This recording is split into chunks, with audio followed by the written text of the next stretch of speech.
तो आमतौर पर एक हफ्ते के 2-3 खुराकें मैं दे देता हूँ, और सिलीशिया को बिलअमूम इतनी जल्दी रिपीट नहीं करना चाहिए। 1-2 महीने के बाद जो लंबे केसेस हैं ना आहिस्ता जिनमें इंतज़ार हो सकता है, उनमें मेरा ख्याल है 2-3 महीने में एक दफ़ा काफ़ी होती है। लेकिन जहाँ मर्ज की रफ्तार तेज़ हो चुकी हो, अगरचे वो क्रॉनिक हो, आखिरी लम्हों में दाखिल हो और तेज़ हो जाए, वहाँ आप इंतज़ार कर ही नहीं सकते, और वहाँ रेपिटेशन नुकसान नहीं पहुँचाती। मुझे बाज़ ख़त मिले हैं कि हम घबरा गए हैं, आपने सिलीशिया के मुतालिक ये कह दिया, कालीफास के मुतालिक ये कह दिया, तो हम तो ये दवाई बड़ी देर से ले रहे हैं, 1 महीना हो गया, 2 महीने हो गए हैं, हमें इसका होम्योपैथिक क्लास में जवाब दें, क्या ये खा सकते हैं मुसलसल। उसका जवाब यह है कि जब तक मर्ज़ मौजूद हो, इलामतें हों और ये तसल्ली हो कि उन इलामतों में कोई दवा काम कर रही है, तो उसकी रेपिटेशन उस वक्त तक जब तक मर्ज़ का मुतालबा है कभी वो बीमारियां पैदा नहीं करती जो जिसको हाइपर मेडिकेशन कहा जा सके।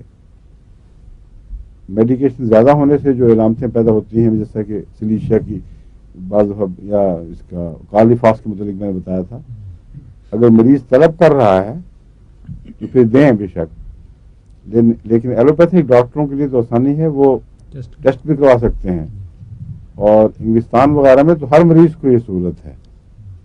तो जिसको भी शक हो वो अपनी ब्लड केमिस्ट्री करवा ले, कोई मुश्किल मसला नहीं है। बिल्कुल ब्लड केमिस्ट्री में वो साफ नज़र आ जाएगा कि उसके जो 12 सॉल्ट्स हैं उनकी आपस में क्या निस्बत है।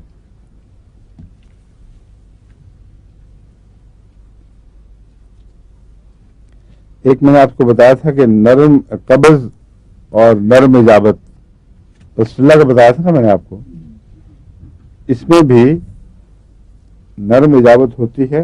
कब्ज़ इसकी खुश्क ड्राई बड़ी कुछ ब्राउनिया से ग्रेफाइट से मिलती हुई पाई जाती है, लेकिन इसमें एक और चीज़ है, वहाँ पल्स्टिला में कब्ज़ है और नरम इजाबत यानी पेस्टी सी, लेकिन उसको एक्सपेल करने में दिक्कत नहीं होती।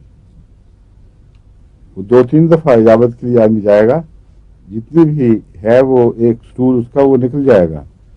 लेकिन इसका फ़र्क यह है कि सुलाइनम में सॉफ्ट इजाबत होने के बावजूद उसको निकालने में दिक्कत महसूस होती है और ज़ोर लगाना पड़ता है सॉफ्ट होने के बावजूद। तो ये नक्शा वही है कि इर्द गिर्द बिफालजी से इलामात हैं और तहरीक होती है, लेकिन फिर पूरी तरह निकाला नहीं जा सकता।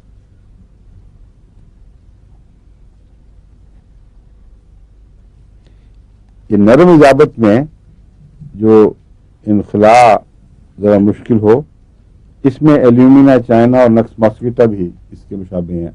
हवाएं भी उनमें पाई जाती हैं, और नरम इजाबत के बावजूद निकालने में कुछ दिक्कत पेश आए तो इनको भी सोचा जा सकता है।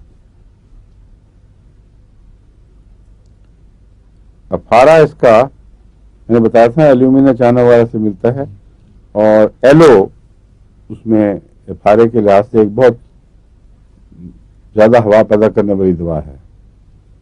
पहले मैं बढ़ा चुका हूँ ना आपको एलो, आगाज में नहीं पढ़ाई थी